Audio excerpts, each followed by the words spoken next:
Good morning friends, কেমন আছেন সবাই? আশা করি সবাই খুবই ভালো আছেন। শীতের সকাল, শান্ত পরিবেশ আর আমাদের শান্ত ভ্লগ আপনাদের কেমন লাগে অবশ্যই একটা কমেন্ট করে জানাতে ভুলবেন না। এখন বাজে সকাল 6টা, তাই তাড়াতাড়ি ভ্লগটা স্টার্ট করে দিলাম। শীতের বেলা খুবই ছোট, সময় যেন খুব তাড়াতাড়ি কেটে যায়। হালকা ঠান্ডা পড়ে গিয়েছে, তাই সকাল সকাল বাবুকে তেল মালিশ করে দেব। আর তেল মালিশ করে দিয়ে 3-4 ঘন্টা পরে স্নান করায়। এখন তেল মালিশ করিয়ে দিলে এখন 3-4 ঘন্টা ঘুমাবে, তারপরে স্নান করবে, তাই তো? হ্যাঁ, কি মজা! পুরো আধ ঘন্টা ধরে বাবুকে তেল মালিশ করব।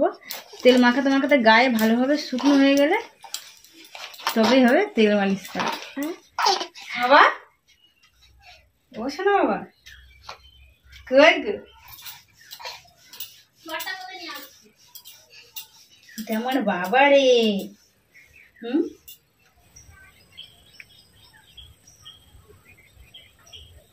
আমি মাঠে যাবো। কি বলছো? না গো, তুমি এখন ঘুমাও। আমি মাঠ থেকে আসি, মাঠ থেকে এসে কোলে নেবো, নিয়ে ঘুরবো তোমাকে।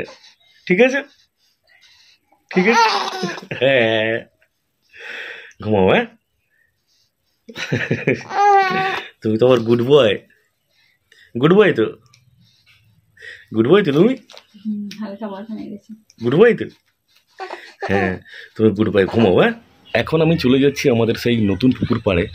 বাবা মা আগেই চলে গিয়েছে, কিছু দানা বসানো হচ্ছে, আর আমি নিয়ে যাচ্ছি মাছের খাবার, খোল।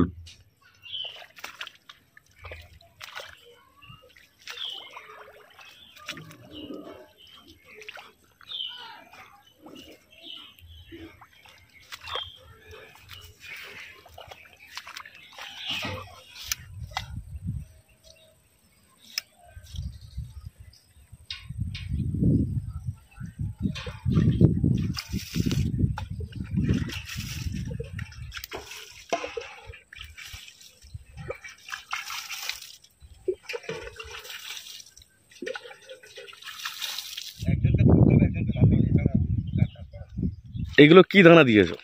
এগুলো পালং দানা আছে আর ধনে দানা। আচ্ছা,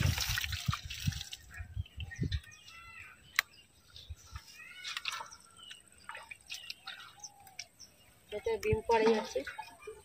ওই গাছগুলো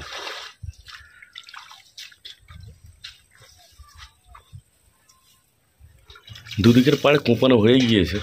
বাবা বেশিরভাগটাই করেছে, আমি কিছুটা করেছি, কারণ আমার হাতের সমস্যার জন্য বাঁতে একবার শিরার সমস্যা হয়েছিল, নার্ভের প্রবলেম।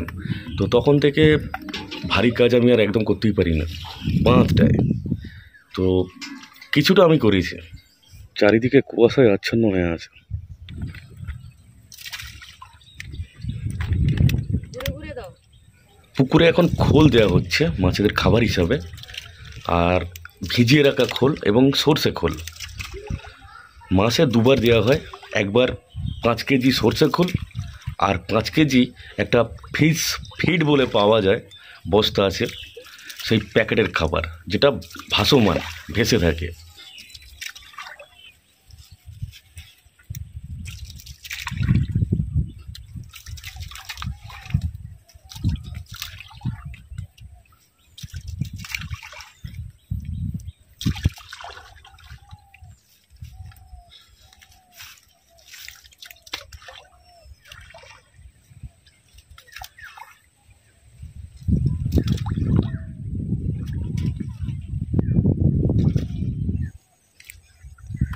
একটা ঘাট করতে হবে।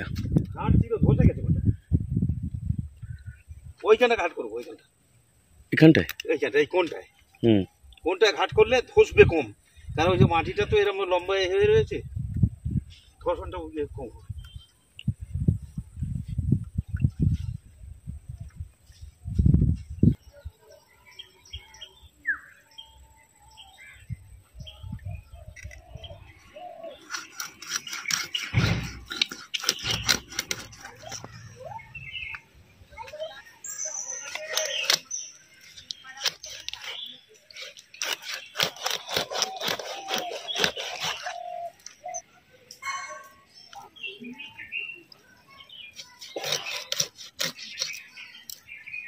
বাবুকে স্নান করিয়ে খাইয়ে ঘুম পাড়িয়ে দিয়েছি, আর আমিও স্নান করে রান্না করতে চলে এসেছি। আজকে আপনাদের দাদাভাই, মা, বাবা গিয়েছিল আমাদের নতুন পুকুরের পাড়ে দানা বসাতে এবং মাছেদের খাবার দিতে। সেই সময় পাড়ায় মাছ বিক্রি করতে এসেছিল। পাড়ায় বলতে আমাদের একদম বাড়ির কাছে। সেইখান থেকে একটা বড় সাইজের রুই মাছ নিয়ে নিয়েছি। মা এসে কেটে ভালো করে পরিষ্কার করে রেখেছে। মাকে বললাম, মা তুমি স্নান করো না, আমি ততক্ষণ রান্নাটা করি।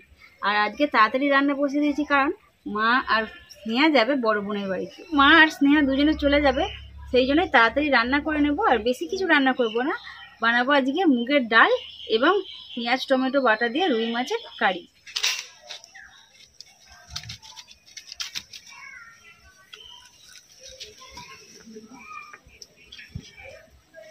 ডালটা হাফ সেদ্ধ করে রেখে দিয়েছি। মা বললো যেহেতু মাছের একটা বড় মুড়ো আছে, মুড়ো দিয়ে আজকে মুগের ডাল বানানো হবে, সেই জন্য রেখে দিয়েছি। আর এখানে লবণ হলুদ মাখিয়ে মাছগুলো ভেজে নিই।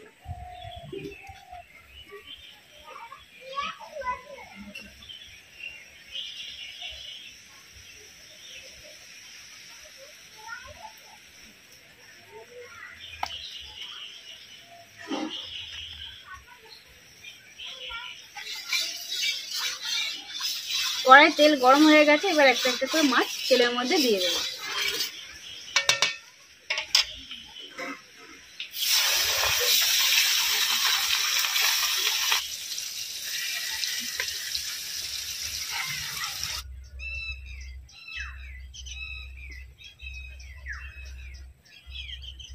মাছ একদিকে ভাজা হয়ে গেছে, এবার উল্টে দেবো।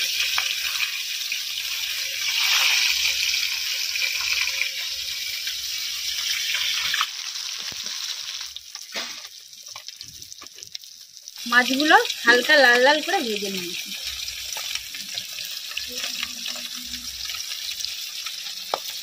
আর যেহেতু আপনাদের দাদাভাই একটু নরম মাছ পছন্দ করে, আমি আগের দিনেও বলছিলাম, এই পিসটা একটু নরম মতো রেখেছি।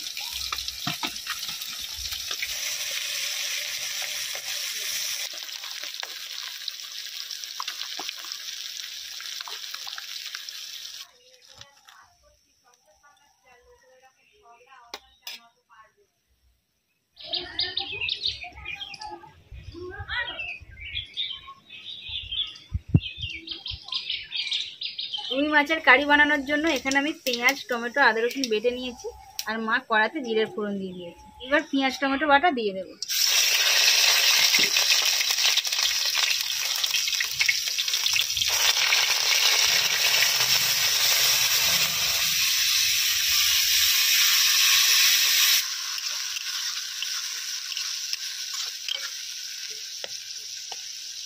এক চামচ হলুদ গুঁড়ো এবং স্বাদ মতো লবণ দিয়ে দেবো।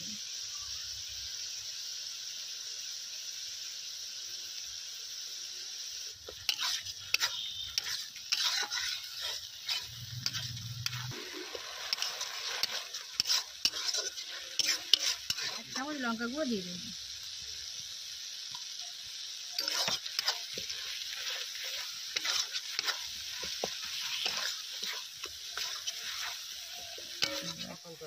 নাহলে গোটা লঙ্কা হলুদ ধনে জিরে সব মশলা করতাম, করে রান্না ভিডিও রান্না করতাম। বাটা মশলায় স্বাদ বেশি, হ্যাঁ স্বাদ ভালো হয়, হেভি লাগে।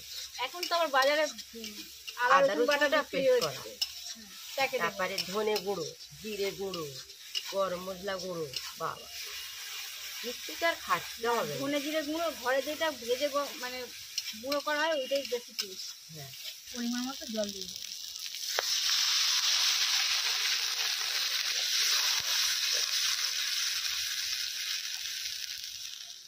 মাছের পিসগুলো দিয়ে 5 মিনিট ফুটিয়ে নামিয়ে নেব।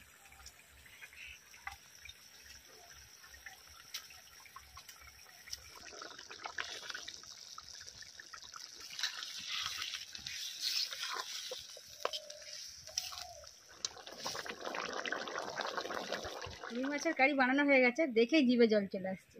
মা এবার বানাবে মাছের মাথা দিয়ে মুগের ডাল। ডাল বানানোর জন্য মা প্রথমেই কড়ায় জিরে এবং তেজপাতার ফোড়ন দিয়ে দিয়েছে। এবার মাছের মুড়োগুলো আমি কড়ার মধ্যে দিয়ে দেবো।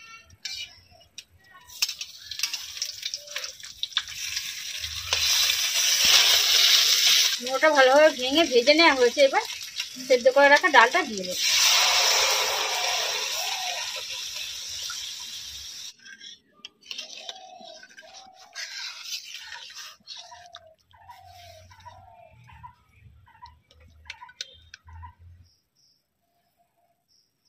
স্নেহা স্কুলে গিয়েছে, এখন আমরা খেয়ে নিচ্ছি। ও স্কুল থেকে বাড়ি এলে আজকে টিফিনে চলে আসবে বলেছে, বাড়িতে এলে খাইয়ে দিয়ে তারপর মাছ নিয়ে আসবে।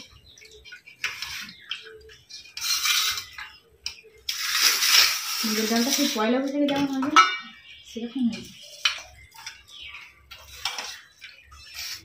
ডালটা খুব সুন্দর হয়েছে গো। ডালের খুব সুন্দর একটা গন্ধ চলছে। ক্যামেরাম্যান আর ক্যামেরা ধরে রাখতে পারছে না। খাওয়ার মনে হচ্ছে, বুঝতে পারছি ক্যামেরাম্যান কত ধৈর্য ধরে। আমরা বলি যে তুমি আগে খেয়ে নাও, তারপর আমরা নাহলে খেতে বসবো। না না, ওটা কোনো ব্যাপার নয়।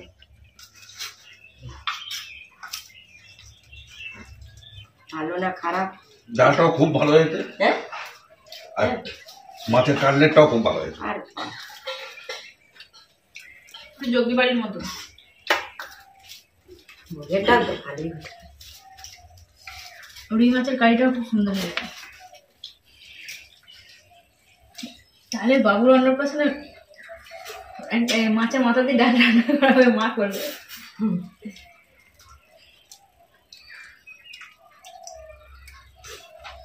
আর বেশি দিন বাকি নেই, দেখতে দেখতে বাবু 4 মাসের হয়ে গেল। আমার তো কোনো দাদা ভাই নেই, মানে বাবুর মামা নেই, যারা কি খাওয়াবে? দাদা ভাই খাওয়াবে। দাদা ভাই হ্যাঁ, মানে আমার বাবা। হ্যাঁ, বাবা খাওয়াবে। ঠিক আছে, অসুবিধে কি আছে? কিচ্ছু অসুবিধে নেই। আমার দাদু কি বলতো, হ্যাঁ, যে তোরা মামার বাড়ি বলবি না, আমারও মামা নেই, তোরা মামার বাড়ি যাচ্ছি বলবি না কোনোদিনও, বলবি দাদুর বাড়ি যাচ্ছি। সেটাই। আমার দাদুর বাড়ি বলতাম। সেরকম আমার ইয়ের হয়েছে, শেয়ার শিশুরা, তাই আমার বাড়ি নয় দাদুর বাড়ি। দাদু এসে খাওয়াবে, অসুবিধা কোথায়? ঠিক আছে। মামার দরকার নেই, মামা নেই যখন দাদুরা আছে, তাহলে আমরা দাদু যখন আমরাই খাইয়ে দেবো, নাতির অন্নপ্রাশনে নাতিকে পায়েস খাইয়ে দেবো। এরকম অনেকের বাড়িতে হয়, যাদের মামা নেই দাদুরাই করে। যাদের নেই কি কর।